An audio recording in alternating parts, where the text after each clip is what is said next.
Guys, അങ്ങനെ നമ്മളൊരു വളവിലെത്തിയേക്കുവാണ്. ആ വളവങ്ങ് ഒടിച്ചു കഴിയുമ്പോൾ നേരെയുള്ള റോഡാണ്.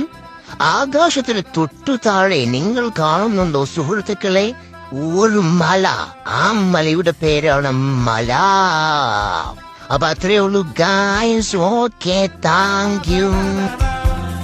നെഞ്ചകമേ നെഞ്ചകമേ പുഞ്ചിരിതൻ പാൽമഴതാ നാൾ വഴിയേ നാമണയേ ഉയലിടാൻ കാട്ടലതാ സായുജ്യമായി നിതാ ഈ ഭൂമി പാടുന്നേ താരാ